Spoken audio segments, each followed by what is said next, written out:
friends, Aruna Moral Stories. Please subscribe and share and like. పూర్వం ఒక అడవిలో రకరకాల పక్షులు నివసించేవి. ఒకరోజు వాటి మధ్య పెద్ద గొడవే జరిగింది.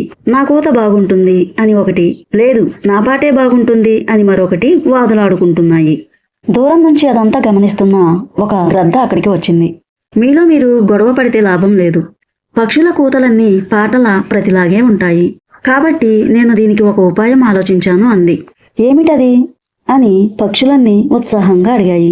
మరుసటి రోజు పక్షులన్నింటినీ గ్రద్ద సమావేశపరిచింది. నేను గొప్ప అని ఎవరు తగులాడుకోవాల్సిన పని లేదు. మన పక్షి జాతికి మొత్తం ఒక పోటీ పెట్టుకుందాం. అందులో ఎవరి కూత బాగుంటుందో తేల్చేద్దాం అని చెప్పింది. అందుకు అవన్నీ సరే అని అన్నాయి.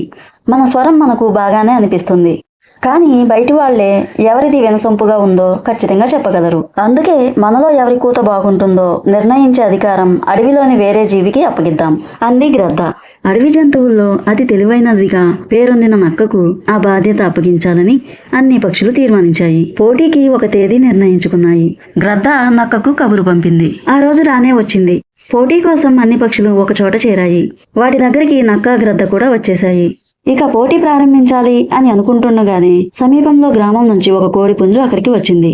నీకు ఇక్కడేం పని అని పక్షులన్నీ దాన్ని అడిగాయి. పోటీ చూసేందుకు వచ్చా, పాల్గొనేందుకు కాదు అని అది సమాధానం ఇచ్చింది. పర్వాలేదు, నువ్వు పక్షి జాతికి చెందిన దానివే కాబట్టి పోటీలో పాల్గొనవచ్చు అని పిలిచింది నక్క. పక్షులు సరేననడంతో వరుసలో చివరగా నిల్చుంది కోడిపుంజు. నాకు అందరూ సమానమే, నా తీర్పుకు అంతా కట్టుబడి ఉండాలి అని చెప్పింది నక్క. పోటీ ప్రారంభించింది. పక్షులన్నీ సరేనని కూసేందుకు సిద్ధమయ్యాయి. మొదటిగా కోకిల, తర్వాత కాకి, ఇలా ఒక్కొక్కటిగా తమ ప్రతిభను ప్రదర్శించాయి. చివరిగా నుంచున్న కోడి మౌనంగా ఉండిపోయింది. అది చూసిన నక్క, నువ్వు కూడా నీ కూత వినిపించు అనగానే గొంతు విప్పింది కోడిపుంజు. అన్నింటి కూతులు విన్న తర్వాత నక్క కాసేపు మౌనంగా ఉండిపోయింది. విజేత ఎవరా అని పక్షులన్నీ ఆతృతతో ఎదురు చూడసాగాయి. మీ అందరిలో కోడిపుంజు కూత బాగుంది అని నక్క అనగానే మిగతా పక్షులు ఆశ్చర్యపోయాయి. నా ఎంపిక మీకు బాధ కలిగించి ఉండొచ్చు. మీలో చాలా మంచి స్వరం కలిగిన వాళ్ళు ఉన్నారు. కానీ కోడినే విజేతగా ప్రకటించేందుకు ఒక కారణం ఉంది. అదేంటంటే కోయిల కూతకు వసంతంలోనే విలువ, చుట్టాలు రాబోయే ముందే కాకి కబురు విలువ.